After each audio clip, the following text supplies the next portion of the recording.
will take you just as you are. Low-income residents are being offered a chance to get a free cell phone. Residents may qualify if they are earning less than $15,000. The Public Utilities Commission, Assurance Wireless, and Reach Out Wireless are making these special services available to the public.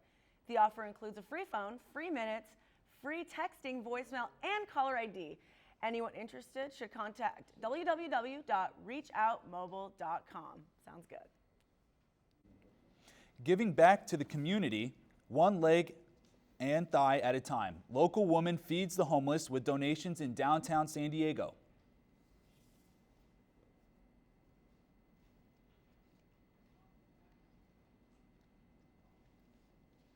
But first, there's a... I have desire to help those out on the street. Every Wednesday on the corner of B and Union Street, you will see many homeless people lined up, ready to receive a heartwarming meal provided by heartwarming people. Coringa Lutz, a San Diego native, began feeding the homeless in February of 2008. In June of 2009, Corinne joined the Rock Church Ministry and started its own organization called Serving the Hungry, which has been growing strong for over 4 years. Today we're distributing 500 pieces of chicken, probably 8 flats of water, tons of sweets and fruit, and it's really grown. With donations coming from places like Albertsons, Costco, and even people donating out of their own pocket, it's incredible to think that a small organization founded by a small pull cart and a handful of people has grown to an entire church and meals coming from the truckload. Corinne has fed thousands of homeless people and their families throughout the years. She's even helped them get back on their feet. Very blessed to know Corinne. She has a heart for helping others. She's the leader, and we are glad to follow such a wonderful person. For any donations you may want to give or questions you may have, please contact Coringa Lutz with Serving the Hungry. And it may seem like one meal to some, but this kind gesture means the world to the people lining up every week. Best of luck to them. Auditions for this year's Vagina Monologues production begins today. This year's event will feature 2 productions: the Vagina Monologues and the Memory, a monologue, a rant, and a prayer. Male roles will not be casted for a memory, a monologue, a rant, and a prayer. Tomorrow, March 9th, is your last chance to audition in room C11 from 2 to 4 p.m. And Elvis has left the building, but this time he's going home. Judith Gutierrez is here with more on that story from entertainment. Judith, what's going on with Elvis? Thank you, Dallas and Max. Elvis is going back home, but before we get into that, I do want to talk a little bit about zombies. If you thought watching zombies was seasonal, it's not. The Walking Dead is at its 3rd season on AMC. Watching is causing increase of ratings for the cable channel, but it's leaving other networks like The Walking Dead. According to The Hollywood Reporter, there are about 12.3 million viewers watching basic cable drama. In the television world, The Walking Dead is part of a growing movement that is attracting more and more viewers, leading audience to basic cable channels to watch their favorite TV shows like Mad Men, Breaking Bad, or flesh-eating zombies. The new monster is not vampires, but zombies and entertainment. Movie audiences can see them this summer chasing Brad Pitt in movie world World War Z. The King is back in Memphis for a short period of time.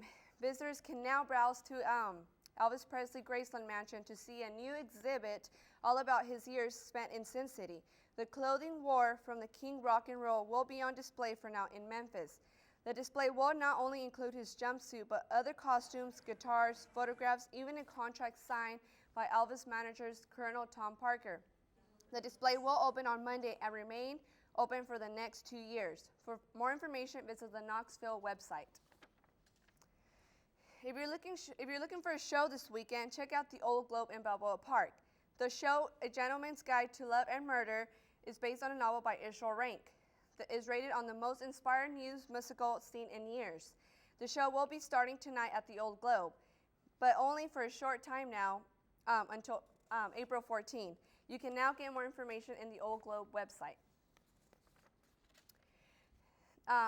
So this movie is for sure, you should stay tuned and watch it in. And for those kids, all ages, it's time to be excited for the circus. It's in town. The Vargas Circus will be on the greater San Diego for the area for now until early April. For those of you who haven't been under the big top, now is your chance. If you miss the magic on Mission Beach, Westfield Parkway, Mira Mesa Community Park, and Vista Village Drive will be hosting in the event in the weeks to come. Yes, the Latino Film Festival has started as of yesterday. The 20th year anniversary is being hosted at the Digiplex in Mission Valley. The Latino Film Festival will be showing over 150 films. Many famous actors, such as Lou Diamond Phillips, will be attending the festival until March 17th. This is not just a festival for Latinos, but for movies lovers of all races. As you can see, there's a lot of entertainment this weekend, and as for myself, I am going to go to Latino Film Festival. What about you guys? I'm definitely going to check that out. That sounds awesome. 20 years going strong, so they're doing something right? Yeah, of course, Cool. definitely. Thank you so much, Judith. Thank you. You're welcome. City Councilman Eric Garcetti pushed past Controller Wendy Gruhl in Tuesday's primary election, gaining as the top controller in Los Angeles' lowest voter turnout in memory, moving the race to a May runoff between the two City Hall veterans. Garcetti garnered 33% of an unofficial count of ballots, compared with 29% for Gruhl. Turnout of registered voters in the city was an anemic 16%, far below the 34% seen during Mayor Villaraigosa's election. And today, people all over the world are celebrating International Women's Day. Today celebrates women's advancements in human rights and the challenges women face every day. President Obama celebrated early when he signed the Violence Against Women's Act yesterday. Because of this bill, they'll continue to have access to all the services that Joe first helped establish 19 years ago. National hotline, network of shelters, protection orders that carry across state lines. And because of this bill, we're also expanding housing assistance so that no woman has to choose between a violent home and no home at all. That's what today's all about.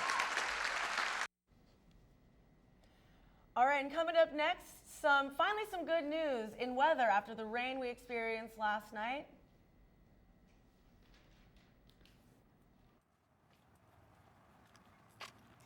Excuse me. Well, hello. Hi. My internet connection's acting up. Do you know anything about hotspots? You know, if you angle yourself 45 degrees to the north, your computer's Wi-Fi card will extrapolate the router signal more efficiently. Hit enter. It's going to come up with a dialog box.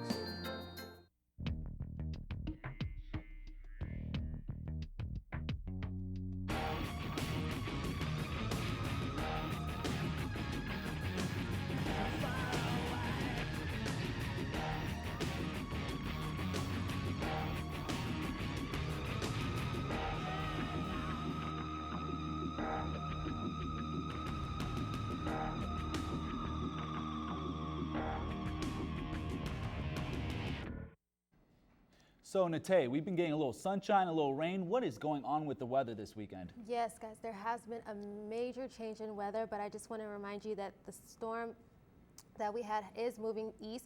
So I just want to bring it back to San Diego right now for our current temperatures. We are looking at 58 degrees in Lindbergh Field with humidity at 64%. Our winds are coming in from the west at 12 miles per hour. Now our surf, we are looking at 2 to 4 feet west facing and 1 to 3 feet south facing.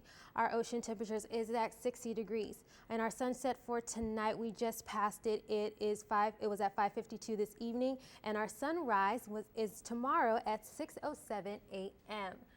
Now, in our county temperatures, we are seeing overnight lows in the 50s.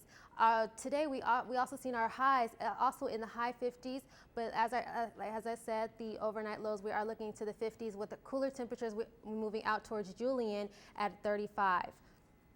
So we are looking at our surface radar map, and we are seeing the low pressure system that was moving in. Now the center of that low pressure system has moved right over SD, and we are seeing the remnants of that low pressure system. Now we do have a chance of severe storms moving east. Now that storm is called Winter Storm Triton. Now the storm Triton is bringing in some blizzard conditions that is moving east of the Rocky Mountains, and it will be hit biggest in Denver, and they will be bringing in 6 to 10 inches of snow by tomorrow. Now on our next map, we want to look at the Doppler radar map. Now as we can see, we had the storm earlier this morning, and it has some scattered showers caused by that low pressure system that I just mentioned. Now these showers are associated with the downpour that we had earlier this morning. Now if you were awoken by the rain hitting on your window, this is the storm that caused it. Now we do have some good news. By morning, we will be seeing drier and sunny temperatures, and the storm will officially be over in Southern California. I want to remind you on our next map, we do have some severe alerts. We have a winter storm advisory that will be hitting down here. We will be hitting our mountains, and it will be in effect until 3 a.m. tomorrow morning. Now we do want to remind you that you want to put chains on your cars if you're moving up to the mountains. We also had a flood advisory that happened earlier today that has cleared, but the roads are still slick. We want to remind you all to be very, very careful. Now tonight's temperatures we are looking at overnight lows in California. We are looking into the mid 40s. Now tomorrow's temperatures in San Diego, we are looking at our beaches with morning showers with decreasing clouds by the afternoon, a high temperature at 65 and a low temperature at 51. In the inland, we are seeing a morning shower that will be clearing by the afternoon with high temperatures at 70 and a low temperature at 48. In the mountains, we are looking at high temperatures at 50 with low temperatures at 30. We will be having some morning snow showers, but it won't be as cold. And in our deserts, will be sunny and warmer, high temperatures at 70 and a low temperatures at 48. So Dallas and Max, I just want to let you know that we will be seeing some perfect temperatures going on towards Monday, but I do want to remind you that spring is approaching. It is here, so we want to remind you to change your clocks forward on Saturday. Thank you so much. You're welcome. Sounds good. I'm excited for that warm weather. Me too. All right, guys, are you planning on visiting San Francisco anytime soon? If so, don't get too distracted when you cross the Bay Bridge. Thousands of people gathered at the waterfront, while others chose to log online earlier this week to witness the debut of the Bay Lights, a massive 25,000 light display located on the San Francisco-Oakland Bay Bridge. The total costs for the project is estimated at $8 million. The 1.8-mile long, 500-foot tall piece will shine until 2015. All right, guys. That's going to be it for this edition of Newscene. I'm Dallas Richter. And I'm Max Russell. Thank you for joining us. Have a good night.